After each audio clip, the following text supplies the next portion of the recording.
Welcome to the Golf Kingdom. I'm your host, Rob Strano, but I'm more than your host. I'm your builder and your architect for your golf game. And tonight, it's the inaugural show. It's the kickoff. It's the gala grand opening. And we've got some great stuff going on tonight.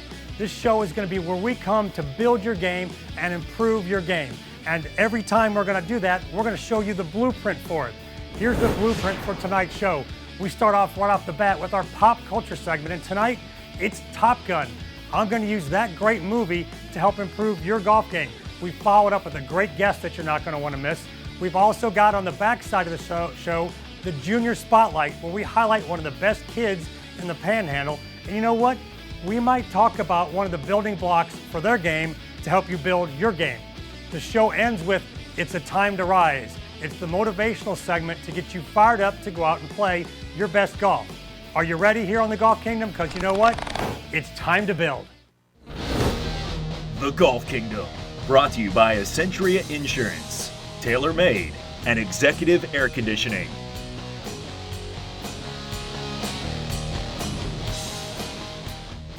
It's the Golf Kingdom, and we've seen our blueprint, and it's time to build. And when we're going to build here on the Golf Kingdom, we got to put on our tool belt. I got my tool belt here, everything I need in it. And with this Build It segment, it's about building your game. It's about doing things that help you improve and doing it step by step. And we're going to start off by building your setup tonight. Everybody wonders about how do they get their feet right and how do they get their pressure right in setup. It's something I seem to be correcting a lot in lessons. And if we're going to build, I got to grab my hard hat here. So I've got my Golf Kingdom hard hat. We're ready to build here on the Golf Kingdom, and we're going to start off with getting your setup just right, starting with how do you get your feet positioned so you aren't too wide or you aren't too narrow. Boy, I seem to correct that a lot in golf lessons, and I'm going to give you an incredible drill that's going to get it right every time, and it's perfect for everybody. It doesn't matter who you are. And the drill is a martial arts thing I learned from one of my members when we were working on stance width. It's called Jigatai. So if you're a Karate Kid fan of paint the fence or wax on, wax off, I've got a drill for your feet that's going to help you get your stance width every time. Let's cut to the low shot here of my shoes. I'm going to show you the drill. Okay, so we start off like we've got a golf ball between our heels. My toes are out about 45 degrees. Now what I'm going to do is keep my big toes where they are, and I'm going to pigeon toe in 45 degrees. Now the last part of the drill is don't move your heels, just straighten your feet.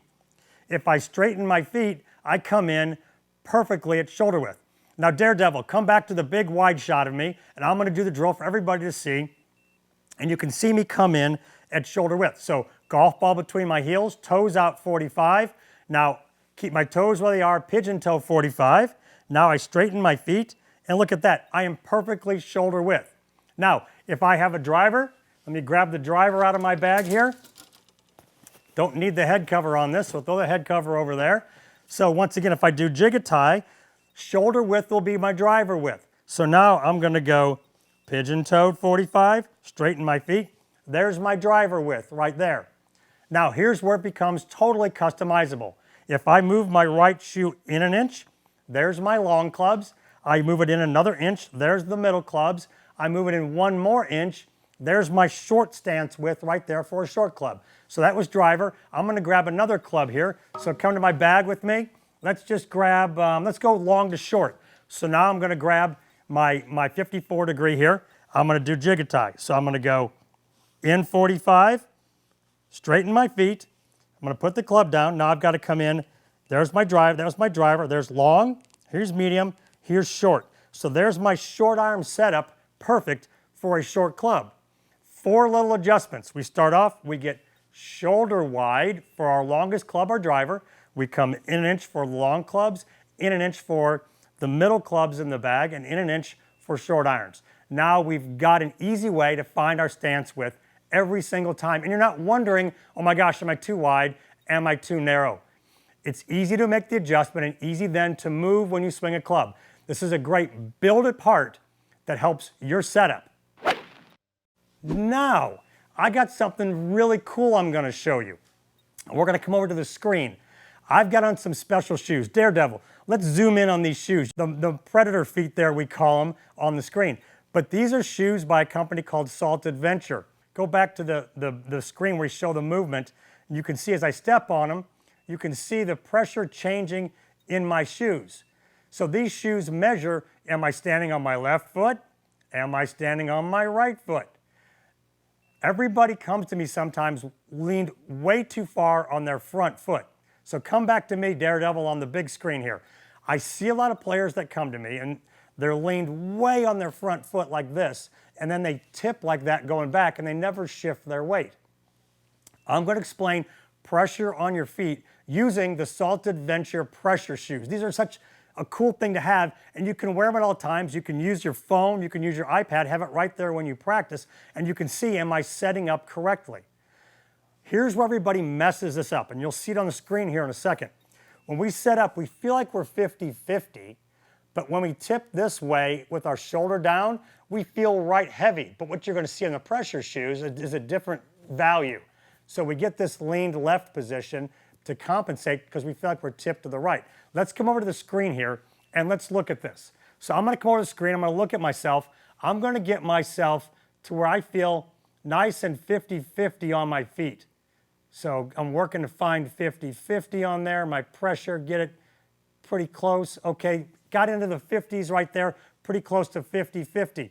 Now, coming back to me on the big screen, look, the problem is that this shoulder's down, this shoulder's up. And when I get in this position in my setup, I feel like I'm very right heavy because now I'm pitched over my right hip. But when you watch the screen behind me, I can tip my shoulders a lot. And look at the numbers aren't changing. So this tipping of the shoulders doesn't affect how I'm pushing down on my feet. So now I'm looking at the numbers there as I push down. I'm going to get in there about 50-50 on my feet. Now you can see me tip, and that number's not changing, but I feel right heavy. If you feel right heavy in your setup, you're more than likely 50-50 on your feet as you set up, but not like you feel like you're falling over your right side. It's just a perception you have from being here. A guy I grew up with, Jay Haas, used to tell me he liked to feel a little left heavy so he had somewhere to go in the backswing. That's an okay feeling as long as you're shifting. You don't want to feel left heavy and stay right there. These pressure shoes are a great way for you to see what's going on when you practice. So once again, feel a little right heavy in your setup because you're tipped over your right hip, and you'll find your pressure in your right side feels correct, and then you can move into your backswing, and I bet if you look at the screen behind me, you see I'm pretty right heavy in my backswing as I get back there. Look at 85% on the back. This is a great way to feel proper setup as you build your best setup you can have here in the Golf Kingdom.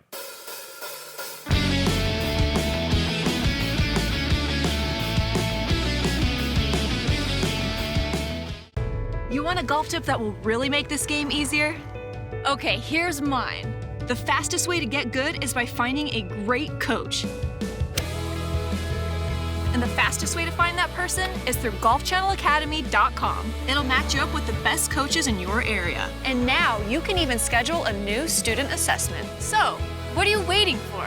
Schedule a training session with your local coach, Rob Strano from Strano Golf Academy in Destin, Florida at stranogolf.com.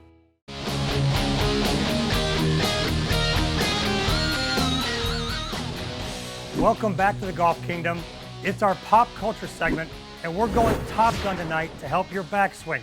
Our building block tonight is going to be fixing the first start back of your backswing. And using Top Gun, we're going to go to the scene where Maverick and Goose get in the flat spin. And unfortunately, at the moment, we lose Goose in Top Gun. Kind of a sad moment in the movie. But what you see as you watch that scene is they get in the flat spin and can't recover. Well, sometimes your golf swing gets in a flat spin too. So Daredevil, we're going to show everybody this view. We're going to go low view here. You ready? Low view, I'm going to show you exactly what we do wrong. We're going to go back and the club's going to spin behind you. That's the wrong move. The club gets way behind your hands here. The correct move looks like the club stays out here as you come back, and then in the spot right here, that's a perfect camera angle. Daredevil, good job. Right there, that looks like I've got a very short golf club. I don't want to come back and do this, and I don't want to come back and have the club go this way behind me. This is the flat spin that Goose and Maverick get in. We don't want it going back there because then the club lifts and it comes down steep as you swing through. So our first key is, and this is what most players do that's wrong, is they spin it back here. Now let's go back to the wide screen here, Daredevil, and here's the interesting thing. I've got 2 great drills and an example that will help you fix this. Now, this is a golf club, but one thing I have my players use to feel it is I have them grab simply a croquet mallet. Now, if you play croquet, you're not going to spin this croquet mallet all over the place. So, Daredevil, let's go to the low view again here. If I'm going to hit a croquet ball, I'm going to simply take this thing back nice and still like that. I wouldn't spin this thing around. If it was a sledgehammer, I wouldn't spin it. I'd take it back nice and still. Now going back to our main view, so croquet mallet right here, we're trying to keep this thing nice and still as we go back. I'll have my players take nice still swings with this and feel how this moves. Now, here's the thing about a croquet mallet or a golf club. Sometimes you can't get to the golf course to practice this spin move and get rid of it in your golf swing. It's a very common one and one I'm fixing all the time, hence the reason why I have a croquet mallet with me on the practice tee all the time. So if you can't get to the golf course to practice, let's just say it's cold in the wintertime or you had a long day at work, but you know what? This is your problem. That club is spinning behind you. Remember, this is building blocks. It's time to build. The croquet mallet will help you, but if you got to do something at home, I've got a drill to do that's kind of daring, but you can do it in your kitchen, and all you need is a coffee mug. So I call this the coffee mug drill to fix the goose flat spin. I've got a coffee mug here. Now I'm going to show you, it's full of Lucky Charms. Now what I want you to do is fill it with water, or if you're daring, coffee, milk, soda, but you're going to fill it about 2/3 of the way up the coffee mug. Now I'm not going to throw all that stuff over our great putting green here in the studio. So I've used Lucky Charms. Now, I'm using Lucky Charms not because I have them in the pantry at home. No, no, no. If you went in my pantry, you would not find boxes. I mean, a box of Lucky Charms. Okay, yeah, you would, but that's just between us. Yeah, there's Lucky Charms. And I did take the marshmallows out. So this is just the oats part that no one wants. So I've filled my coffee mug full of this. Now, what you want to do is grip the mug with your fingers, like you're holding a golf club right here. I take my grip, and what I want to do is I want to go back nice and still and not spill anything out of the mug. I'm not trying to throw any of the contents of the mug out. So if I do this nice and still, I'm training my hands to be still. Now, I know what you're wanting to see. You're wanting to see what happens if you do it wrong. I do too. Daredevil, let's go back down to the low. There we go. There's the low camera angle. So here's the correct way of doing it. We're nice and still. See, nothing's coming out of the coffee mug. Now, if I do it the wrong way and I spin it like I showed you going back, I give you the Maverick and Goose flat spin. Oh my gosh, we've got cleanup aisle 4 here all over my beautiful set. That's what happens when you make the wrong swing. You spin it going back, and all of a sudden, everything flies out of your coffee mug. Like I said, you can be daring and do this at home with coffee or milk or soda, but maybe you ought to start off with Lucky Charms or your favorite cereal of choice. That way, all you need is a broom and a dustpan to clean it up. So what's our building block here? Golf Kingdom, it's time to build. The first building block is the start back of the golf swing. We want to simply keep the hands and arms nice and calm going back and not spin anything and throw anything out of our mug. You do that and you're going to improve the first 2 feet of your golf swing. So building block, let's keep it calm as we go back, keep it still. That'll help your golf game. Now, coming up on the Golf Kingdom, we've got a great guest coming up. Stay tuned because you're not going to want to miss what's happening next here at the Golf Kingdom. Our guest tonight on the Golf Kingdom needs no introduction, but guess what? I'm going to give you one anyway. You mostly know him as Super Bowl champion quarterback, NFL MVP, great quarterback for the Washington Redskins. And at the University of Notre Dame, he led one of the greatest comebacks in bowl game history. But you know what? Some people are athletes, some people are sportsmen, and some people are crossovers between the two. And that's what Joe Theismann is. You've seen him maybe recently in some movies. He's done Cannonball Run 2, BJ and the Bear, and some stuff on the Hallmark Channel. But you know what he is? He is someone who loves the game of golf. And he's our guest tonight on the Golf Kingdom. I'm excited to welcome none other than Mr. Joe Theismann. So honored to have Joe Theismann here as our guest in the Golf Kingdom. Joe, great to have you. Thanks, Rob. It's always good to be here with you, and nothing's more fun than talking golf with you. Fantastic. So talking golf, Tell me, when did you get your start in golf? How old were you when you first picked up a club? I'd say I was probably 14, 15 years old. Back when I was growing up, I mean, it was a football, it was a baseball, it was a basketball, maybe a tennis court. Lived 2 blocks from my high school, so I didn't really have a chance to get around a golf course. Really, the first golf bag I picked up was when I caddied when I was about 14 or 15 years old. So I really didn't pick up a club until shortly thereafter.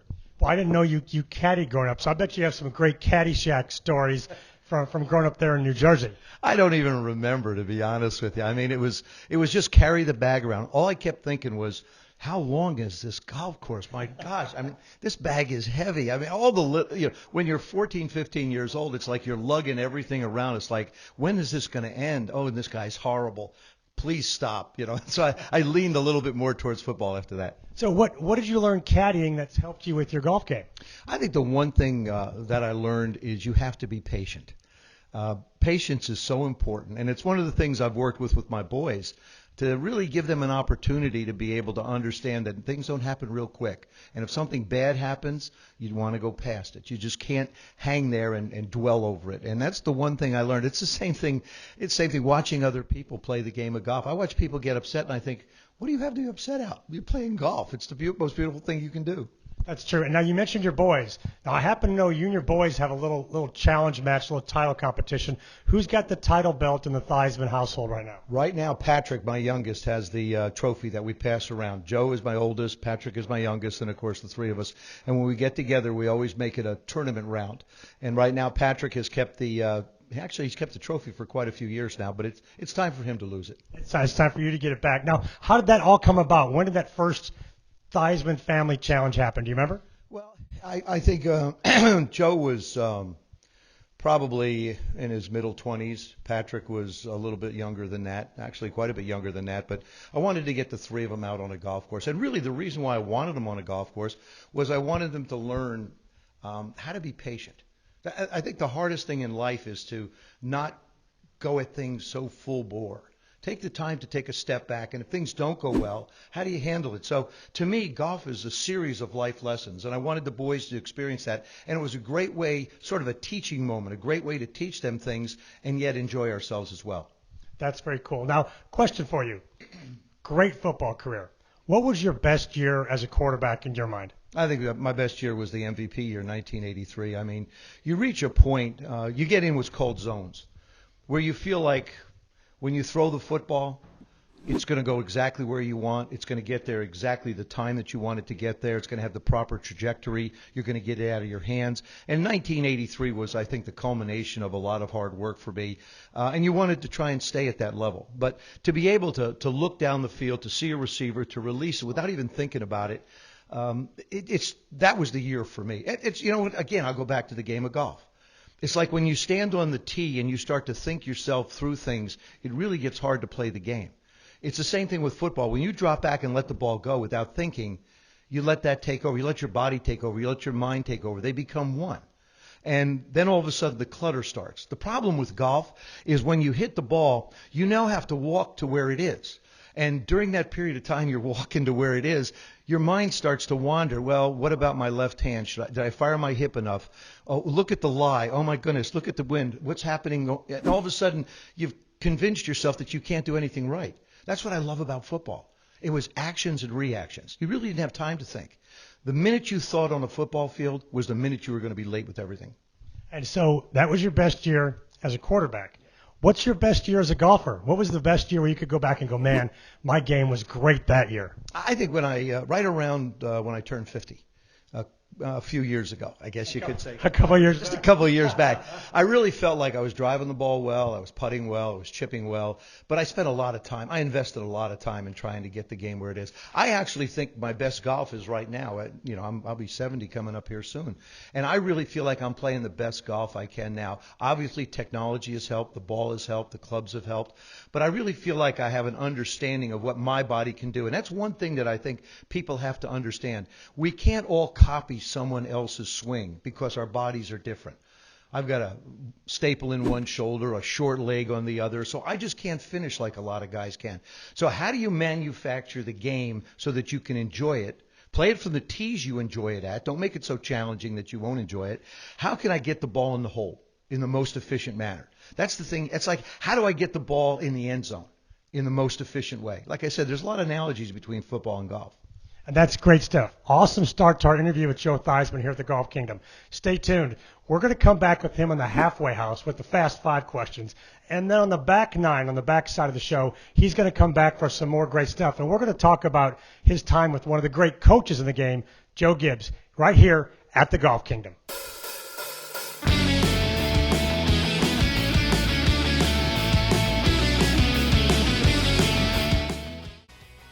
Alexa, open Golf Kingdom.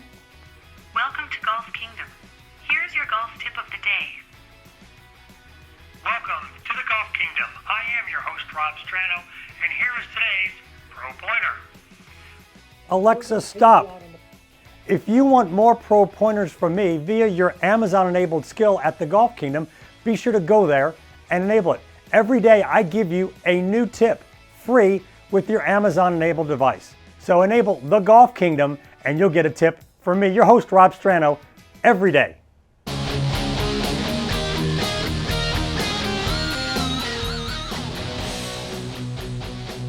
Welcome to It's Just Hot Air, brought to you by my buddies at Executive Air. This is the segment where we talk about myths and misconceptions of the golf swing.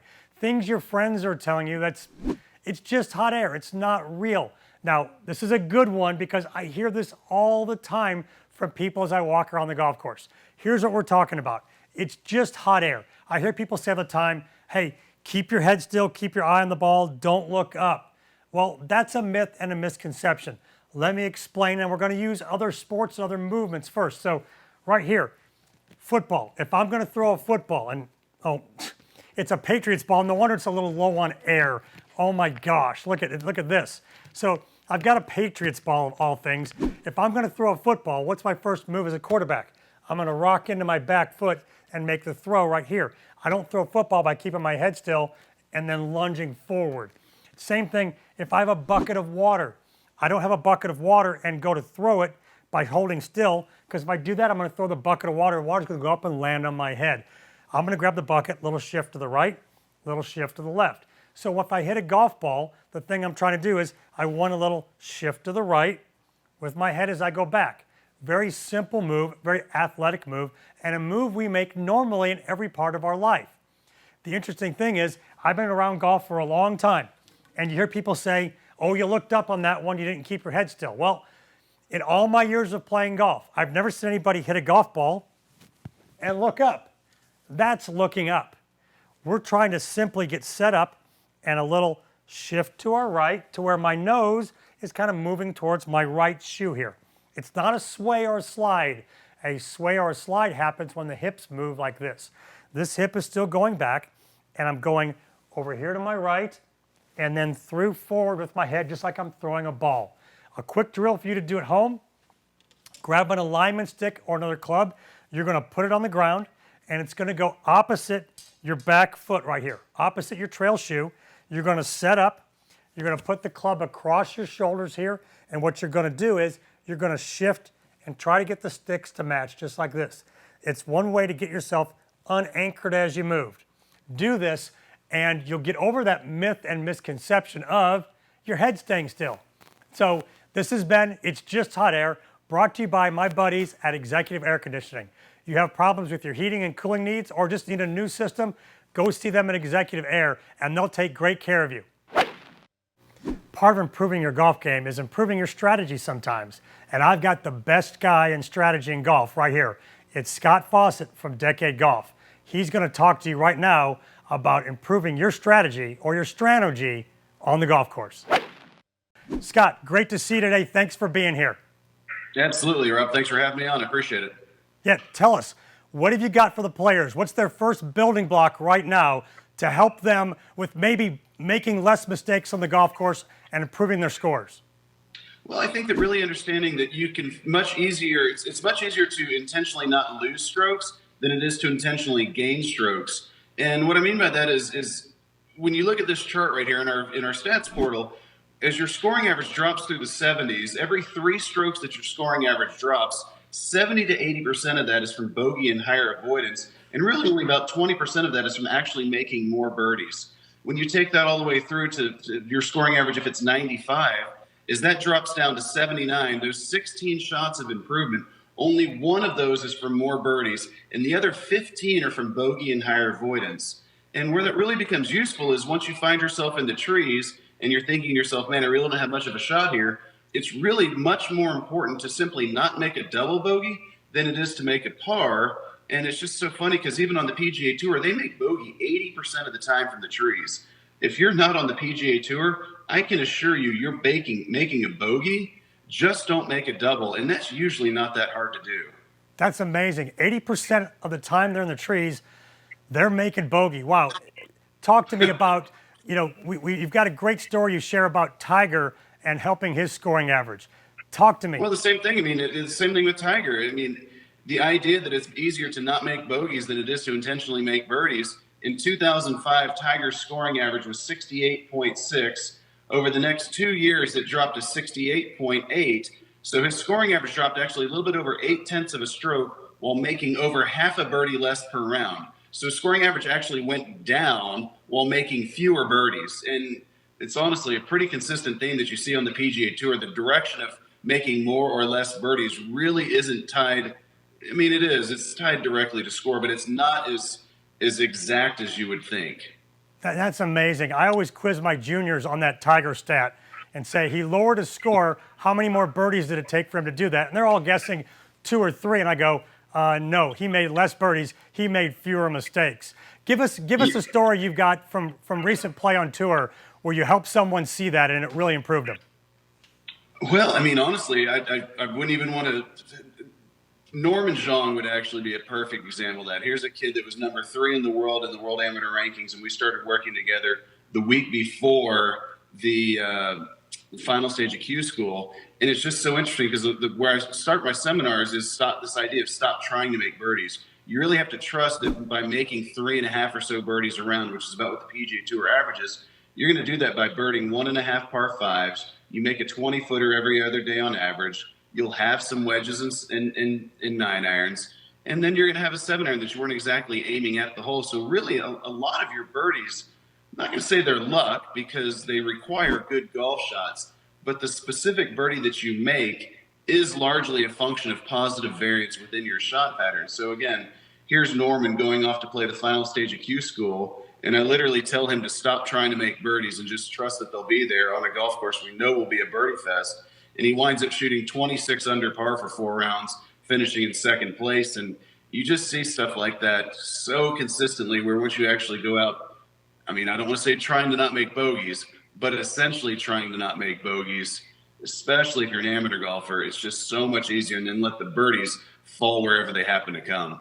That's awesome stuff, Scott. And thanks so much for being here on the Golf Kingdom and sharing that building block with our listeners. So everybody out there, you need to go follow this guy. Jump over to Twitter at Scott Fawcett, Fawcett.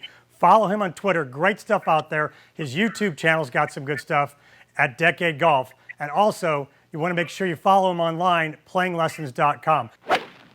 Thanks, Scott. That was some great stuff. Some building blocks that'll help our players. Be sure you jump onto Twitter and follow Scott at Scott Fawcett, Fawcett, over at Twitter. Also, make sure you jump on his website, playinglessons.com.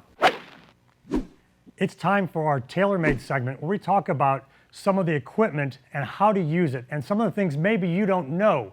One of the things that I always find with especially the new adjustable drivers is data and research tells us that 90% of the people that buy these adjustable drivers, you guys never adjust them. You never look at them and figure out what they do. One thing I tell you to do is I think you're pretty much always online. You're always on the internet. Maybe you're over on your social media or you're reading the news or checking out the latest sports or maybe the PGA Tour scores. When you're out there and you're interested in an adjustable driver like the M6 TaylorMade driver, go to their website. They have all the information there and you can take 5 minutes and just read about what do the adjustments do. Today, I'm going to keep it simple. This is my kiss, keep it simple Strano segment. We're going to use the M6. I'm going to talk about a couple simple adjustments that this driver does. Now, real quick, pull the head cover off here. So when you look at the driver, you've got the screw in the very end here, and then you've got the sleeve. The sleeve is the black part. It says on it standard, higher, lower, and it's got these little marks. Each of those marks is half a degree. Now this is set on standard. I've got my wrench here. Let's say you're playing a course where you tend to be hitting the ball too high and the ball's not rolling anywhere. Well, you want to take this driver and you want to put your wrench in it and you want to adjust it and make it set to lower. Now, what you don't understand is you've got to get this thing set up to where you twist it, you pull it out, you put it in. I'm going to set this to lower, and my 10.5 degree driver now will fly lower. So I'll take this in, tighten it down. Now this will fly lower. I'll get more roll on the ball. It's a simple little adjustment, and then hit some balls and see what you got. Simple. Take it, make these adjustments and see what happens. True ball flight on tour has the ball flying really high and launching high. So if you want it high and going far, set it higher. If you're not hitting it low enough, set it lower and get better launch. This has been your TaylorMade Equipment Minute. Well, on the Golf Kingdom today, we've been talking Top Gun, and no better line in Top Gun than the line that says, I feel the need for speed. Well, as we build your golf swing, as we build your golf game, everybody keeps asking me in golf lessons, hey coach, how do I get more speed? I feel the need for speed. There's a joke we use that chicks dig the long ball, and all the guys are wanting to hit it farther. All the kids are wanting to hit it farther, and actually, I hear from the ladies, gosh, I wish I could hit it farther. Let's talk about how do we create speed. We have the need for speed. How do we create it in golf? And what's a great drill we can use to create more speed? So let's grab a golf club and just talk about speed. So one thing we want to think about when we're creating speed is this piece right here, the club head, we want it moving at max speed at impact, not anywhere else. So the first thing we have to realize is this is going its fastest at first touch, the moment it first touches the golf ball, not up here. I see a lot of players that try to move the club fast right here as they start down, and the problem is as they start down, it's like they're trying to swat a ball out of midair back here. Remember, we want it fast down here. We want it fast at the bottom. So as we go back, we want to be smooth, and as we start down, we want it to be smooth. So speed creation starts with understanding we want to be fast at the ball and smooth here and smooth as we start down. One of the famous golf instructors, Jack Grout, who taught Jack Nicklaus, used to say he wanted the start back and the start down to feel like the same speed. Mr. Nicklaus said he used to feel like he tried to swing at the same speed, knowing that momentum would make the club go faster at the ball. Now, the question is, how do we find speed and tempo? Well, here's a drill I'm going to give you to do, and we're going to put the golf club down, and we're going to grab an alignment stick. So real quick, we'll start with an alignment stick, then I'll go back to the golf ball. So an alignment stick is a lot lighter, and it makes a loud noise when you get to the bottom of the swing here. What I want you to do is grip the alignment stick, swing back, be smooth here, and try to make it as noisy as at the bottom as you can. You don't want it to be noisy up here. We want it to be noisy down at the bottom. We want to be down here, making this thing whoosh really loud. If you practice this, and the great thing about this is you can do it at home. Sometimes work gets late, sometimes you don't have time to get to the golf course, and you want to practice getting faster and getting that need for speed, grab your alignment stick and swing it at home. You can grab a wooden dowel. You can swing it at home. But now we're at the golf course and we want to practice it. We're going to put the alignment stick back. We're going to grab a golf club now. So need for speed, same thing. I'm going to flip it upside down this time. So I'm holding it by the club head. I flipped it upside down. Now I'm trying to whoosh it at the bottom as best I can. Whoosh this thing at the bottom. So golf club upside down, alignment stick, wooden dowel. That'll help you get the need for speed.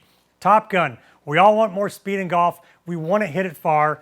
This is a great drill and a great way to practice at home or at the golf course to pick up club head speed. Stay tuned in the Golf Kingdom. We got more coming up to help you build your golf game.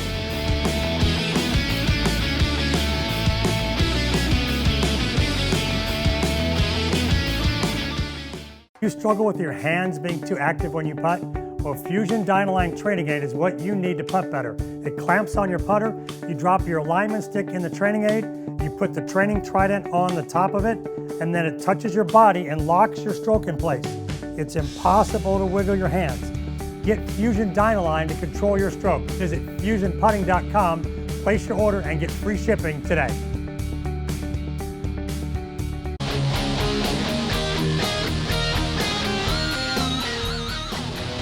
Okay, on the Golf Kingdom, it's the halfway house, bottom of the hour. It's time for the Fast Five with our guest, Joe Theismann. He was fast on his feet as a player. Let's see if he's fast on his feet with the Fast Five. I know this is a competition almost like we need some eye black here, but I'm okay. We're going to do it without it. Okay, here we go. Here's the Fast Five. Ready, Joe? Yep. Late at night, you're going to sneak a treat. No one knows you're down there opening the fridge or whatever. What are you grabbing? Ice cream. Absolutely ice cream. And if I have a little time, it's a banana split. A banana split. Well, that sounds really good. Okay, a lot of football in your life. Not necessarily the same number. Give us all your jersey numbers that you've ever had. 52 as a Pop Warner football player, 10 as a high school player, 7 as a quarterback at Notre Dame, and 7 as a quarterback with the Washington Redskins, and 7 with the Toronto Argonauts. So 7 became the great number after that. Absolutely a great number. Okay, you're a lot of people's favorite NFL player. But growing up, maybe at Notre Dame or in high school, who was your favorite NFL player? Who'd you look up to? Joe Namath was my idol. I grew up in Jersey. Joe had the mink coats, the llama rugs. I did everything. I emulated him. When he broke his jaw, I changed my face mask. He walked around with his shoulders slumped over and hit his chest. I did the same thing. When he had a llama skin rug, I went and got a bathroom rug and put it next to my bed. So, I mean, Joe was my hero. Has been, and always will be. That's awesome. Now, being a Jersey boy, okay, growing up as a Jersey boy, you know, you had a great NFL career where you probably had a couple of really nice cars and probably still do.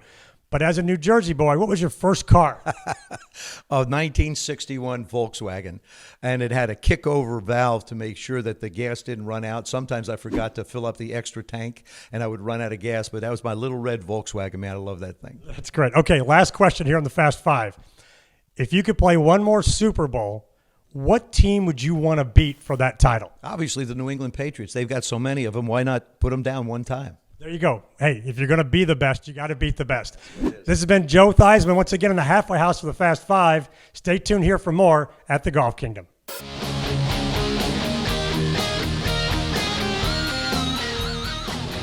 I'm excited to welcome back Joe Theismann for the second part of our interview.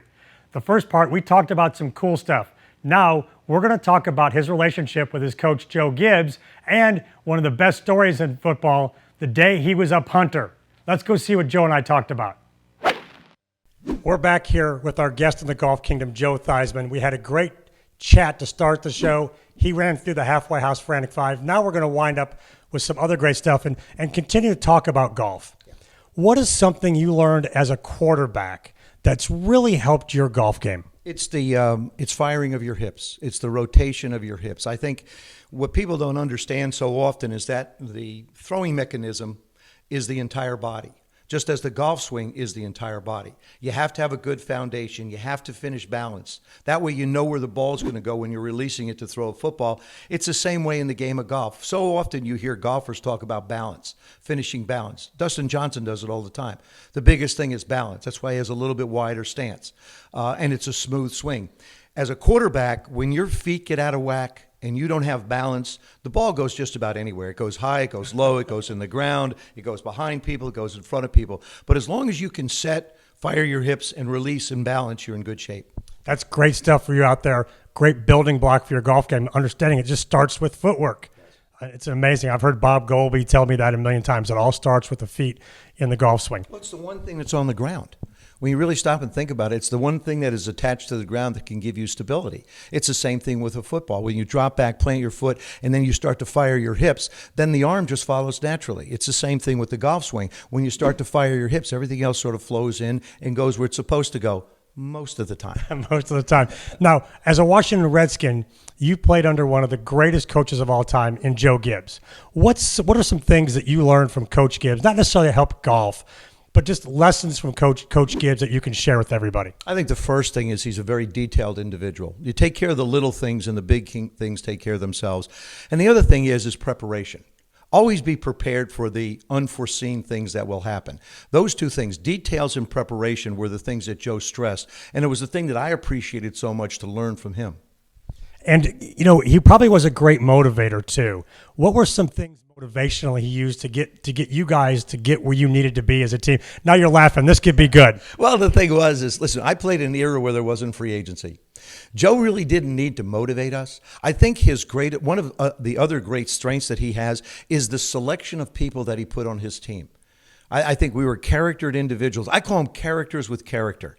If you lined a bunch of people up on the street, and you had those white lines to cross the street, and you got our football team there, some guys would cross between the white lines. Other guys would get to the other side, maybe hand over hand on the wires that were up there. Some would run through traffic. We had different types of individuals, and Joe respected each of us as a person, allowed us to be ourselves, but when it came to playing together, we all had everybody's back. And that was the thing that he did. He allowed us to be us, and then gave us a system to play in. And those were the things that I think made him, a Hall of Fame football coach. Now, you had an interesting moment with Coach Gibbs. That's one of the great stories I think you tell. And that is your debut as a punter in Soldier Field against the Bears. Tell everybody the Joe Theismann punting story. Your average isn't legendary in this, but it's a legendary story. Yeah, well, Joe and I tell the story differently. Be that I'm here with you, I'm going to tell the story. So we have a 10-point lead on the Chicago Bears, and we'd kick the ball away from Willie Gault 3 times, fastest man in football. But now we're going to kick the ball to Willie because we have a 10-point lead. Well, make a long story short, Willie takes the kickoff, runs it back for a touchdown. On that play, the guy that kicks off for us is also our punter. He tears a thigh muscle. We don't have a punter. Joe Gibbs is standing there. What am I going to do? I thought, what a great opportunity in life. Danny White, and this is what went through my mind. Danny White, the quarterback of the Dallas Cowboys, was a punter and a quarterback. I can do this. So I walked up to Joe and I said, "You looking for a punter?" He says, "Yeah, I know what to do." I said, "I can punt." He looked at me, "You can punt?" I said, "Sure." So he says, "Fine, next time we punt, you punt." Go out on the football field. We get the ball on the 13-yard line, run a running play, gain 2 yards, 2nd down and 8 from our own 15. Look to the sidelines. He wants me to throw. I'm thinking, great. Chances are I'm not going to complete this. I got a personal relationship with the punter. So I throw one in the stands. The 3rd down and 8, bounce one in the ground. Now it's 4th and 8. We have to punt. Offense goes off the field. Kicking team runs on. My teammates are going, "Joe, just kick it right. Kick around." I'm going, "Hey, man, just get it back here. No problem." I'm standing on a goal line in Soldiers Field looking up, going, "Mom, look at me. I'm a punter in the National Football League. How great is this?" I get the snap. The ball hits my hand. And everybody out there has experienced this where your world goes into slow motion. Uh-huh. Your entire world goes into slow motion. And the muffled noise of the crowd. I drop the ball. I raise my foot. I got this picture of Ray Guy. My leg's 4 miles in the air. The ball's going to soar off my foot. I kicked it. I punted it. It went 1 yard. So the ball went out on the 16. I think we lost that game 38-7 or some ridiculous number like that. But I sort of started, or 38-10. I sort of started the whole thing with my 1-yard punt. Now, Sean Landetta of the New York Giants at the same place on the field had a punt that they said was a 6-yard punt. I'm claiming that he never touched it. And the fact that he never touched it means he really didn't officially kick it. So I hold the title for the shortest punt in the history of football. and it's a great video if you can find it, and a great moment. Real quick, one other quick question. What is your best Notre Dame memory that doesn't involve football? What's a Notre Dame memory you want everybody to kind of take out of here with? Well, I think having the opportunity to graduate from the University of Notre Dame, to get to my diploma, to be a student athlete, and have a chance to be able to enjoy the experiences of college. And I think that's important for parents and for kids to understand, young men and young women to understand. Enjoy the college experience. Don't be in a hurry to get out into the real world. It's a tough, nasty place to be. Spend as much time as you can in college because, after all, you're not paying for it. Awesome stuff. We've been just blessed to have Joe Theismann here on the Golf Kingdom, sharing insights from a great football career. He's also a great golfer. Joe, it's been great having you here in the Golf Kingdom. Thanks for being our guest. That was some awesome stuff from our guest, Joe Theismann. To see more from Joe, go visit our Facebook page. We've got bonus coverage there where we talk about something, including his night at the V Foundation, where he sat next to Coach Jim Valvano, and get his first-person up-close memories of that night at the ESPY Awards. Visit us at the Golf Kingdom TV show on Facebook for more bonus coverage with our guest, Joe Theismann. At the Golf Kingdom, we're not just about building your golf game, we're about building your fitness. And there's no one better than my girl, Leanne, here at PT Solutions to help your game. Hey, Leanne. Hey, Rob, it's a pleasure to be with you on the Golf Kingdom today. It's great to have you on the Golf Kingdom, and it's also important to hear about lower back. What do you got for our players on their lower backs? So a lot of you golfers out there are suffering from low back pain. Part of that problem is usually hamstring restriction because we sit all day. So one drill that you can do to keep your back from posteriorly pelvic tilting like this is to work on this mobility drill. So you want to keep the club on your head and on your tail, and you want to keep your stomach muscles braced, and then you're going to hinge forward at your hips. And then go until you feel a good stretch in your hamstrings, and then come back up and squeeze your buns. This drill will help keep you golfers pain-free and playing golf for a long, long time. That's awesome, Leanne. Everybody needs help with their lower back. Great tip, and thanks for being with us. It's a pleasure to be with you. Until next time, Rob. Great, thanks, Leanne. And PT Solutions, you can find them at Orthopedic Associates in Destin. Go there for all your needs, especially if you've got a bad low back. All us golfers struggle with lower backs sometimes from bad golf swings, and here at the Golf Kingdom, we're all about being pain-free and playing golf. It's time to build at the Golf Kingdom with PT Solutions. It's another time to build segment here at the Golf Kingdom, and this time we're going putting, and we're going to build the ultimate putting station. Every time you go practice, you should set this up to make sure your putting stroke is kind of like bowling and you keep it out of the gutters. Now, if we're going to build, you know what I need? I need my hard hat. If it's time to build, we're going hard hat here on the Golf Kingdom. Now, the putting station, here's what we're going to use. You can use an alignment stick or you can use a golf club. It doesn't matter. I've got an alignment stick. All my players at my academy get alignment sticks. You're going to put it down and you're going to aim it at your hole. Now, Daredevil, give me the low view here. What you're going to do is you're going to use a golf tee and you're going to use a ball marker. And you're going to build a little gate right in the middle of the stick with your golf tees that the putter will fit through, just like this. So I want it just wide enough for my putter head to go through, right there.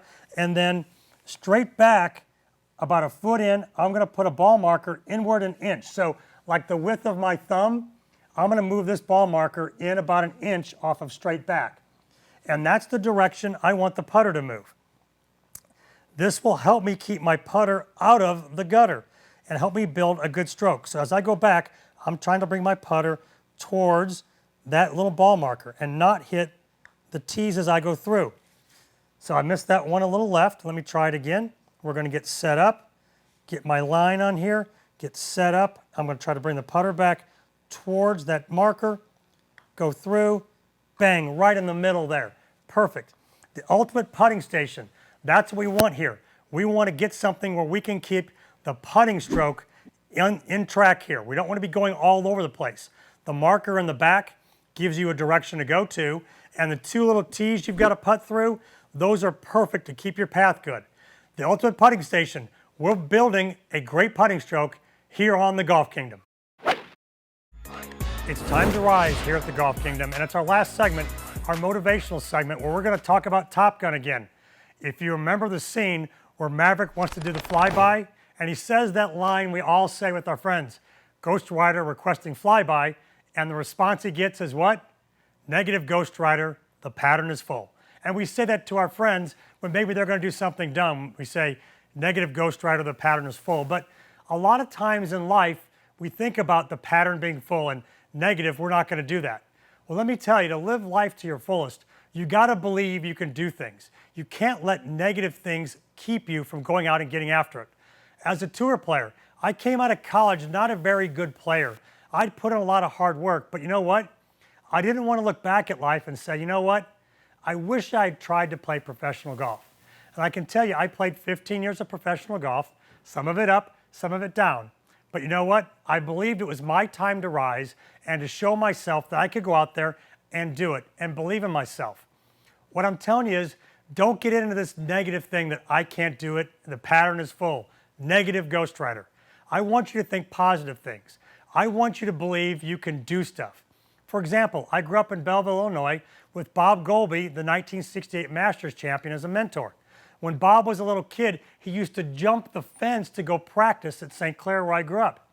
They knew he was out there practicing, but they let him go because they loved his determination. They loved his willingness to do whatever it took to jump the fence to go practice. So here's my challenge as we close down the Golf Kingdom today. Here's my challenge as it's time for you to go build. My challenge for you is, what fence do you need to jump to go after something big? I want you to jump that fence and go and get it. It's your time to rise. Thanks for watching The Golf Kingdom this week, where it's time to build all the time. Be sure to check us out on social media, Facebook, Twitter, Instagram, at The Golf Kingdom TV. Go there, join us, like us. All this content, we'll be putting it out there on social media with some fun other extras from the show. Don't miss us, and thanks for watching The Golf Kingdom. The Golf Kingdom, brought to you by Essentia Insurance, TaylorMade, and Executive Air Conditioning.